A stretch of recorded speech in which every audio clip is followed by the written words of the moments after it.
Assalamualaikum warahmatullahi wabarakatuh. Halo semuanya, kali ini saya, Nadia Niken Ayu Kuswandari, dan juga rekan-rekan saya dari kelompok 2 Tafsir Tarbawi akan menyampaikan materi dengan tema lingkungan yang baik dan buruk. Pada kesempatan kali ini akan ada 3 ayat yang akan kami bawakan.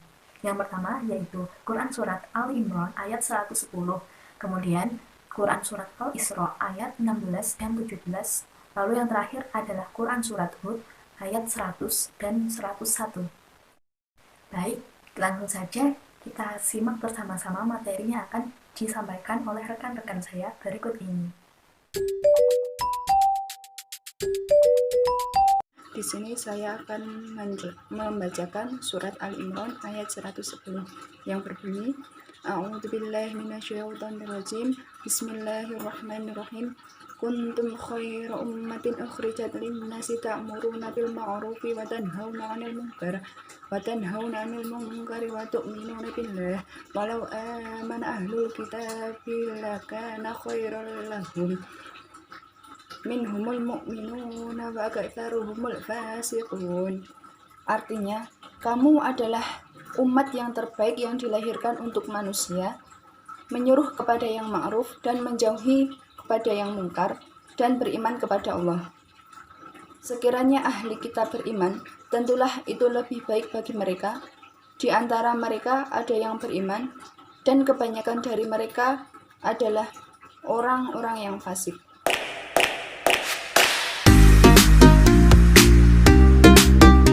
Di sini saya akan menjelaskan mengenai tafsir Al-Quran Surat Ali Imran ayat 110 dalam tafsir Ibnu Katsir. Nah, baik, langsung saja. Pada ayat kuntum khaira ummatin ukhrijat linnasi ta'muruna bil ma'rufi wa tanhauna 'anil munkari wa tu'minuna billah. Nah, dalam ayat tersebut menjelaskan bahwasanya Allah itu memberitahukan kepada umat Nabi Muhammad SAW bahwasanya mereka adalah sebaik-baik umat. Yang dimaksud dengan sebaik-baik umat adalah mereka yang menyerukan hal makruh dan menjauhi hal-hal yang mungkar, dan tentu saja juga beriman kepada Allah Subhanahu wa Ta'ala. Nah, oleh karena itu Allah memuji perilaku dari mereka. Kemudian setelahnya Allah itu mencela perbuatan ahli kitab dan juga sangat menyayangkan perilaku mereka. Kemudian pada ayat walau amana ahlul kitab.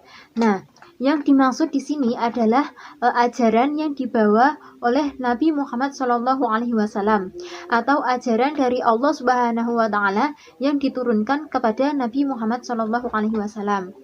Nah, selanjutnya lakana khairal lahum minhumul mu'minuna wa aktsaruhumul fasiqun. Maksudnya, sedikit sekali dari mereka yang beriman kepada Allah Subhanahu wa Ta'ala dan juga beriman kepada ajaran yang dibawa oleh Nabi Muhammad SAW. Selain itu, mereka juga mengingkari kitab yang diturunkan kepada umat mereka sendiri. Kebanyakan dari mereka adalah mereka yang bergelimang atau tenggelam dalam kekafiran, kedurhakaan, dan kefasikan. Saya Malau Hairul Maghfirah. Di sini saya akan menyampaikan sebuah kisah tauladan tentang amar ma'ruf nahi mungkar sebagaimana diterangkan dalam Quran Surat Al-Imran ayat 110. Nah, sebagaimana kita tahu bahwasanya Rasulullah SAW bersabda dalam hadisnya, "Man ra'a minkum munkaran falyughayyirhu biyadihi, fa in lam yastati' fa bilisani, fa in lam yastati' fa biqalbi, wa dzalika ad'aful iman." Di sini menerangkan bahwa kita ini diperintahkan untuk menjaga kemungkaran dengan 3 cara. Yang pertama dengan kekuasaan. Apabila tidak mampu maka dengan lisan, apabila tidak mampu maka dengan hati. Wa dzalika ad'aful iman, selemah-lemahnya iman. Nah, selemahnya iman ini juga kita tidak cukup hanya dengan mengingkari dengan hati bahwa itu adalah sebuah kemungkaran, tetapi kita juga memiliki kewajiban untuk mendoakan orang tersebut agar orang tersebut terhindar dari kemungkaran yang ia lakukan. Nah, di sini ada sebuah kisah dari Harun bin Abdullah, murid Imam Ahmad bin Hanbal. Suatu ketika di malam hari, di tengah malam, rumahnya ini diketuk oleh seseorang. Kemudian Harun bin Abdullah ini bertanya, siapa? Terus dijawab sama orang tersebut, Ahmad. Jawabnya tuh pelan banget. Terus ditanya lagi, Ahmad yang mana? Terus dijawab lagi pelan dengan berbisik, pokoknya tidak ingin orang lain itu tahu. Dijawab Ahmad bin Hambal. Kemudian Harun bin Abdullah ini kaget, terus langsung membukakan pintu karena tahu bahwa Ahmad bin Hambal itu adalah gurunya. Kemudian ditanya, ada apa wahai guruku, kenapa engkau mendatangiku malam-malam begini? Terus dijawab oleh Ahmad bin Hambal bahwasanya Ahmad bin Hambal ini memiliki suatu urusan yang ingin disampaikan dan menunggu untuk agar tidak ada orang yang mengetahuinya. Kemudian ketika dipersilakan masuk, Imam Ahmad bin Hambal ini memasuki rumahnya dengan berjingkat atau sangat pelan agar tidak ada orang yang mendengarnya atau agar keluarganya pun tidak mendengar atau tidak mengetahui kedatangan Ahmad bin Hambal. Kemudian ditanya oleh Harun bin Abdullah, ada apa wahai guruku? Kemudian Ahmad bin Hambal ini ternyata ingin apa? Ingin menyampaikan sebuah nasihat atau ingin mencegah kemungkaran yang dilakukan oleh Harun bin Abdullah ini. Bahwasanya tadi siang Ahmad bin Hambal mendatangi atau melewati majelis Harun bin Abdullah. Nah, ia ini melihat bahwasanya Harun bin Abdullah ketika mengajar, Harun bin Abdullah ini terlindungi oleh bayang-bayang pohon sehingga tidak kepanasan, sedangkan murid-muridnya ini terkena sinar matahari dan kepanasan. Terus Imam Ahmad bin Hambal ini ingin mencegah bahwasanya tidak boleh seperti itu ketika mengajar. Ketika muridnya kepanasan, maka Harun bin Abdullah juga harus merasakan panas. Tidak boleh ada perbedaan seperti itu. Nah, dalam memberikan nasihat atau amar ma'ruf nahi munkar ini, Imam Ahmad bin Hambal memilih waktu yang sangat baik atau menggunakan adab ketika menasihati. Nah, di sini tujuannya adalah agar Harun bin Abdullah ini wibawanya tidak jatuh di hadapan murid-muridnya atau di hadapan keluarganya sendiri, sehingga Ahmad bin Hambal tidak ingin orang lain mengetahuinya. Nah, di sini juga mengingat fenomena sekarang ini banyak orang yang ketika mengingatkan orang lain bahkan disindir lewat sosial media atau dibikin status sehingga semua orang tahu. Nah, di sini sangat tidak baik atau jangan dilakukan karena kita mengingat juga perkataan dari Imam Syafi'i bahwasanya nasihatilah aku saat aku sendiri, jangan saat ramai atau di tengah halayak umum, karena nasihat di tengah halayak ramai itu merupakan sebuah hinaan bagiku dan membuat hatiku ini pedih dan koyak. Maka maafkan jika hatiku ini berontak.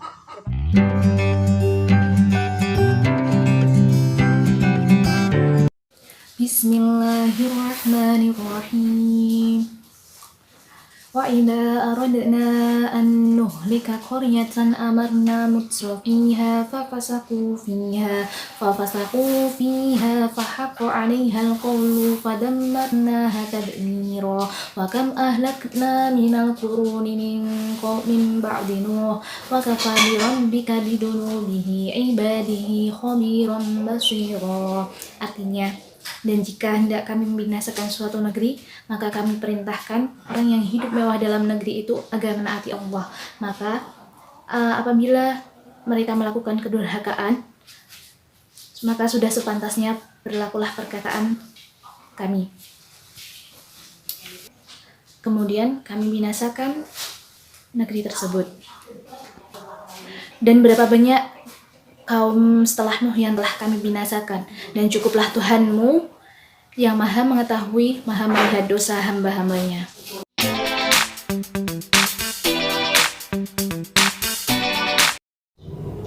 Di sini saya akan menjelaskan tentang surat Al-Isra ayat 16.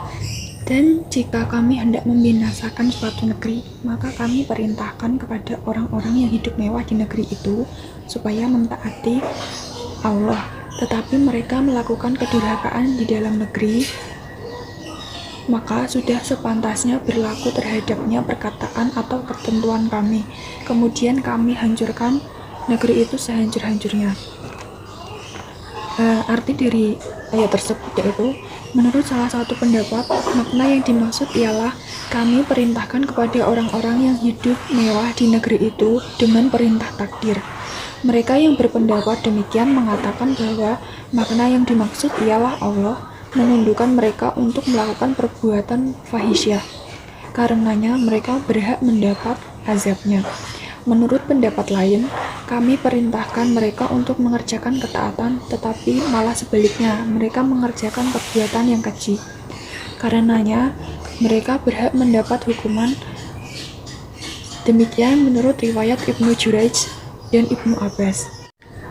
Dan selanjutnya yaitu tafsir surat Al-Isra ayat 17, yaitu dan berapa banyaknya kaum sesudah Nuh telah kami binasakan, dan cukup Tuhanmu maha mengetahui lagi maha melihat dosa hamba-hambanya.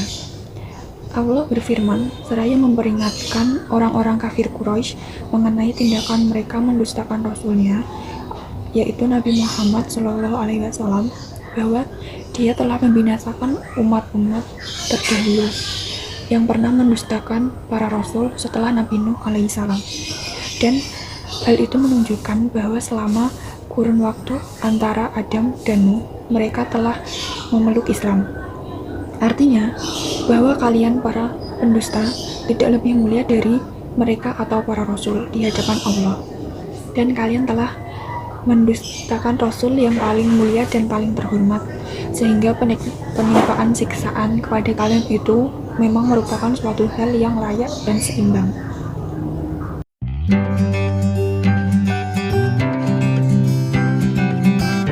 Di sini saya akan menjelaskan terkait dengan Quran Surat Al-Isra ayat 16 dan 17.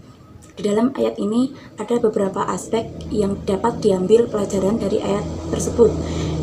Tetapi yang paling utama adalah aspek ilahiyah, bahwa manusia diciptakan untuk beribadah kepadanya dan tunduk dengan ketentuannya.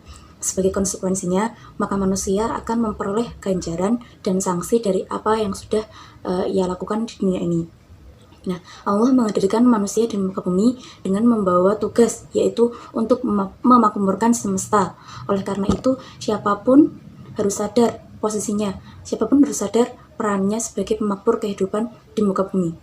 Akan tetapi, dalam kenyataannya, banyak manusia yang justru malah melupakan tugas utamanya. Ia justru menjadi pembuat kerusakan di muka bumi, berlaku zalim, dan juga melanggar aturan, terutama jika dia berstatus sebagai penguasa. Nah, dalam kondisi ini, jika mereka menolak peringatan dari para pembawa kebenaran, maka yang rugi bukan hanya penguasa tersebut saja, akan tetapi seluruh negeri pun juga akan merasakan akibatnya. Mereka akan mendapatkan kehancuran sebagaimana yang dimaksud dalam ayat. Nah, seperti yang telah dicontohkan, banyak kisah-kisah dari umat terdahulu yang telah dihancurkan oleh Allah, yang telah diazab oleh Allah karena banyak kaum-kaumnya tersebut melakukan kemaksiatan dan juga kekafiran yang semakin besar. Nah, seperti contoh adalah kaumnya Nabi Nuh. Nah, dulu kaumnya Nabi Nuh itu mereka tidak mau menyembah kepada Allah dan mengingkari kenabian Nabi Nuh. Oleh karena itu, Nabi Nuh memohon kepada Allah agar menurunkan azab kepada kaumnya, agar mereka mendapat pelajaran.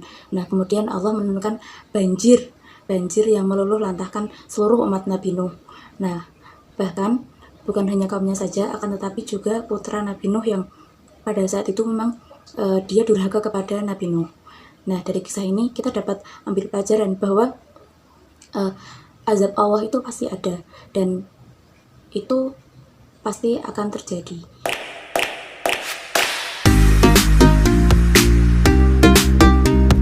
Baik, di sini saya Nur Oktavia ingin membacakan mengenai tentang Quran Surat Hud ayat 100 sampai dengan ayat 101.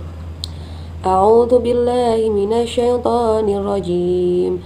Bismillahirrahmanirrahim. Dzalika min amma'il Qur'an naqussuhu 'alaika minha qa'imun wa hasid.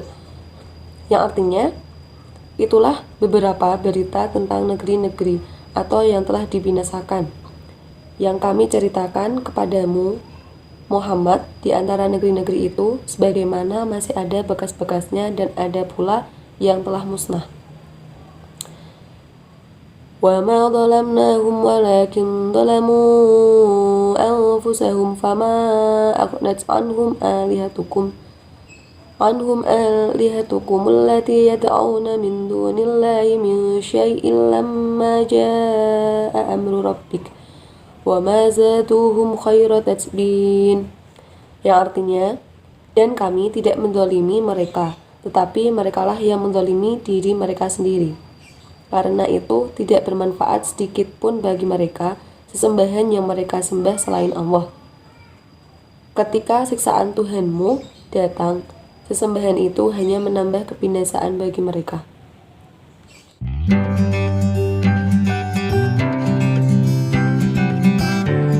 Saya Lailatus Sa'diyah akan menyampaikan tafsir Quran Surat Hud ayat 100 sampai ayat 101 yang kami ambil dari tafsir Ibnu Katsir. Ayat 100 berbunyi, "Dzalika min amba'il qura naqussuhu 'alaika minha qa'imun wa hasid." Maksud dari ayat itu adalah kisah-kisah penduduknya yang merupakan berita-berita negeri. Di sana, di negeri tersebut masih terdapat bekas, yaitu masih terdapat reruntuhan-reruntuhan, dan ada pula yang tidak ada bekas, yaitu hancur dan binasa.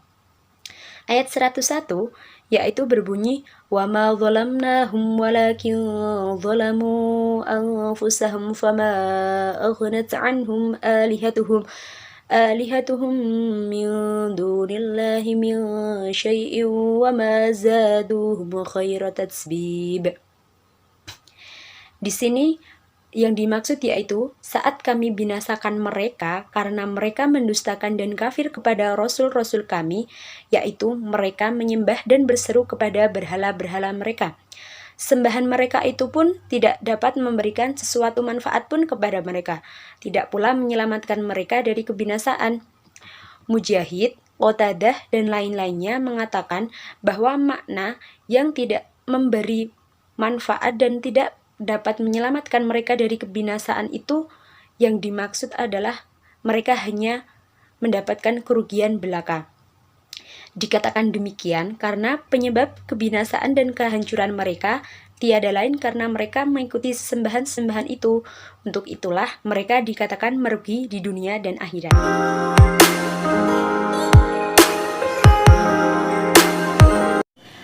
Saya akan melanjutkan materi yang telah disampaikan oleh pemateri sebelumnya mengenai tafsiran surat Al-Hud ayat 100 sampai dengan ayat 101. Jadi kita sebagai seorang muslim, terutama sebagai seorang guru ataupun sebagai orang tua, penting untuk kita membentengi anak-anak didik kita maupun anak kita sendiri tentang lingkungan yang baik untuk tumbuh kembang mereka ke depannya.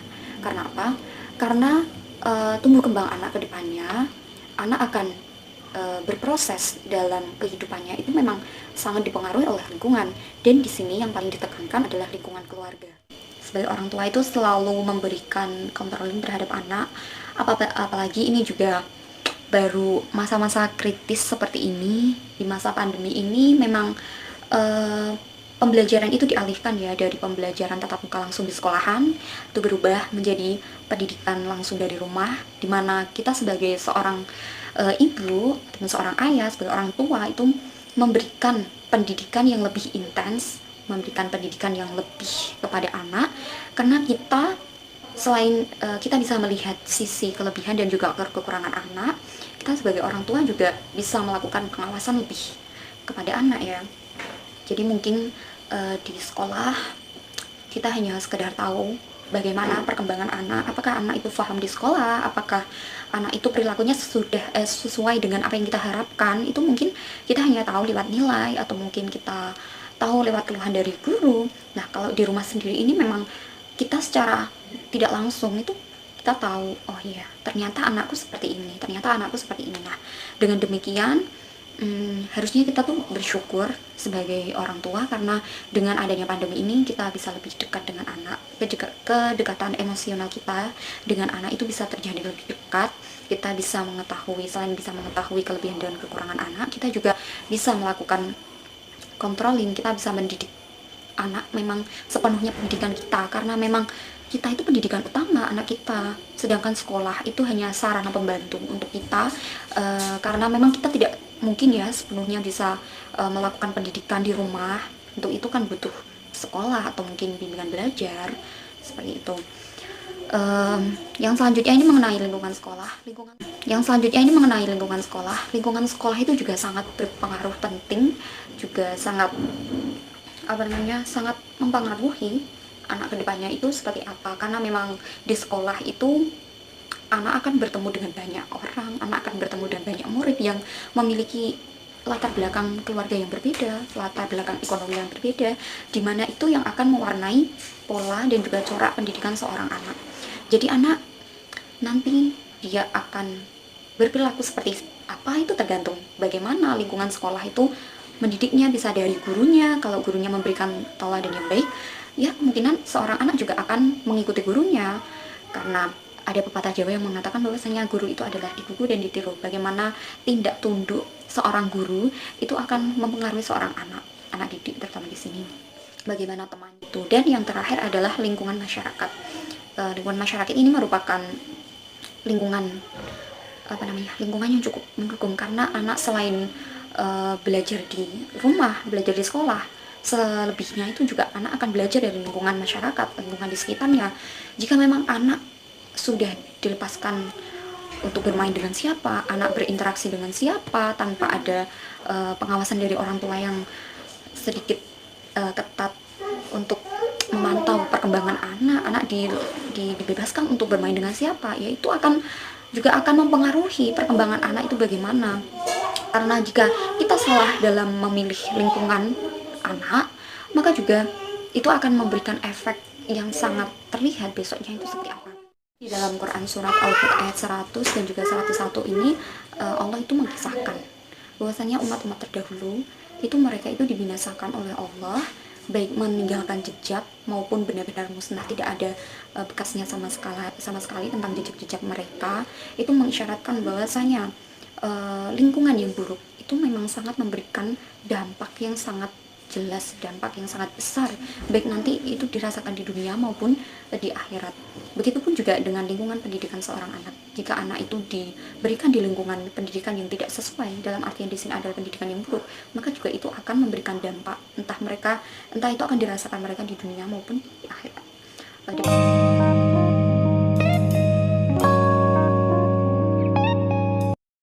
Dari materi yang telah dipaparkan oleh rekan-rekan saya dan telah kita simak bersama-sama, dapat ditarik kesimpulan bahwa kita sebagai umat Islam, yang mana merupakan umat Nabi Muhammad SAW, merupakan sebaik-baiknya umat yang lahir dengan keimanan. Dan kita diperintahkan oleh Allah untuk mendekat kepada hal-hal yang baik dan menjauhi hal-hal yang buruk yang dilarang oleh syariat. Jika kita sebagai manusia tetap durhaka dan tidak mau menjauhi apa yang dilarang oleh Allah Subhanahu wa Ta'ala, maka dengan mudahnya Allah akan memberikan azab yang sangat pedih, entah itu di dunia ataupun di akhirat. Sebagaimana Allah menurunkan siksanya kepada kaum setelah Nabi Nuh seperti kaum Ad, kaum Samud, dan juga kaum Nabi Lut karena kekufuran dan kedurhakaan mereka kepada para Rasul Allah. Setelah diuraikan kisah para Nabi dan para pengikutnya yang ingkar terhadap risalah yang dibawa oleh Nabi, dan juga azab apa yang mereka terima, maka sepatutnya kita sebagai umat Nabi Muhammad dapat mengambil ibrah atau pelajaran dari kaum-kaum terdahulu yang sudah dibinasakan oleh Allah Subhanahu wa Ta'ala. Allah tidak menzalimi umatnya dan tidak melimpahkan azab kepada umatnya yang bertakwa, tetapi manusialah yang menzalimi dirinya sendiri dengan kekufuran dan kedurhakaan. Maka berhala-berhala yang disembah oleh manusia itu tidaklah berguna, karena tidak sedikit pun mampu menolong manusia dari azab Allah yang sangat pedih, baik di dunia maupun di akhirat karena kekafirannya itu. Mungkin ini saja yang dapat kelompok kami sampaikan pada kesempatan kali ini. Saya juga sebagai moderator, apabila masih banyak kekurangan dan juga teman-teman saya yang selaku materi masih banyak kesalahan dalam memaparkan materi, kami mohon maaf yang sebesar-besarnya. Kami cukupkan sekian. Wabillahi taufiq wal hidayah. Wassalamualaikum warahmatullahi wabarakatuh.